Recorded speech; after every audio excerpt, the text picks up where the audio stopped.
ಯಾರು ಇಲ್ಲಿ ಪ್ರವೀಣರಲ್ಲ. ಏನು ಮರಕ್ಕಿಂತ ಮರ ನೋಡುದು ಅಂತ ಹಿರೀಗ್ರಿ ಎಲ್ಲ ಹೇಳೋರೆ. ಅವ್ರು ಹೇಳಿರೋದೇ ಸತ್ಯ. 6 ಗಂಟೆಗೆ ಊಟ ಮಾಡಿ ಮನೆ ಕಳೀತೀರಿ ಯಾಕಂತಿದ್ರು, ಕರೆಂಟೆಲ್ಲ ಈಗ ಕಂಡು ಹಿಡಿದಿದ್ವಿ ಆರೋಗ್ಯ ಚೆನ್ನಾಗಿರ್ಲಿ ಅಂತ. ಇವತ್ತು ಎಷ್ಟು ಒತ್ತಡ ಐತೆ ಜೀವನ ಅಂದರೆ ಸಾಕಪ್ಪ ದೇವರೇ ಅನ್ನೋಂಗೆ ಆಗ್ಬಿಡೈತೆ. ನನಗೆ ಅನಿಸ್ಬಿಡೈತೆ, ಬೇರೆಯವ್ರಿಗೆ ಯಾರು ಅನ್ಸಿದ್ರು ಗೊತ್ತಿಲ್ಲ. ಯಾಕೆಂದ್ರೆ ಒತ್ತಡದ ಜೀವನ ಮಾಡ್ತಾ ಇದೀವಿ. ಇಲ್ಲಿ ಪೂಜೆ ಅಲ್ಲಿ ಪೂಜೆ ಇಲ್ಲಿ ಪೂಜೆ, ಅಯ್ಯೋ ಭಗವಂತ ಯಾಕೆ ಸೃಷ್ಟಿ ಮಾಡಿದೆಯಲ್ಲ ಅನಿಸ್ತದೆ. ಆದ್ರೆ ಮಾಡ್ದೇ ವಿಧಿನೂ ಇಲ್ಲ, ಹಂಗೆ ಮಾಡ್ಕೊ ಹೋಗ್ಬೇಕಾದ ಪರಿಸ್ಥಿತಿನೂ ಕೂಡ ಸೃಷ್ಟಿ ಮಾಡೋದು. ಆದ್ರೆ ಅಲ್ಲೆಲ್ಲ ಏನಿರ್ಬೇಕು, ಒಳ್ಳೆಯ ಮನಸ್ಸಿನ ಸ್ಥಿತಿ ಇರಬೇಕು. ಸುಮ್ಮನೆ ಮಾಡ್ತೀನಿ ಅಂತ ಮಾಡಿದ್ರೆ ಏನು ಪ್ರಯೋಜನ ಇಲ್ಲ. ತಂದೆ ತಾಯಿನ ಹೆಂಗ್ ಮಾತಾಡ್ಸಿದ್ರಿ ಭಕ್ತಿಯಿಂದ, ಯಾವಾಗ ಅವ್ರಿಗೆ ನೀವು ಕೇಳೋದನ್ನ ಕೊಡ್ಸಿದ್ರೆ. ಇಲ್ಲದೇ ಇದ್ರೆ ಏನಪ್ಪ ನೀವು ಒಂದು ಬಿಟ್ಬಿಡ್ತು, ಏನ್ ನೀನು ಮಾಡಿದ್ಯಾ, ನಿಂಗೆ ಕೊಡ್ಸೋಕ್ಕಿಲ್ವಾ ಕೇಳೋಕ್ಕಿಲ್ವಾ ಅಂತ.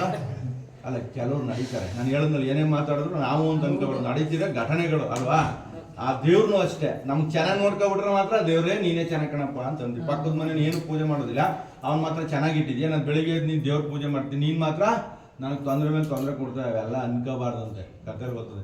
ಅವನ ಪೂರ್ವಾರ್ಜಿತ ಪುಣ್ಯದಲ್ಲಿ ಏನು ಫಲಗಳನ್ನು ಹೊಂದುತ್ತೀವಿ, ಅದಕ್ಕೆ ಹಿಂದಿನ ಜನ್ಮ ಈಗಿನ ಜನ್ಮ ಬರ್ಬೋದಾದಂಥ ಮುಂದಿನ ಜನ್ಮಗಳಲ್ಲಿ ನಾವೇನಾದ್ರು ತಪ್ಪು ಮಾಡ್ತೀವಿ ಎಲ್ಲವನ್ನು ಕ್ಷಮಿಸು ಅಂತ ಕೇಳ್ಕೊಂಡು ಗೊತ್ತಾಯ್ತಾ.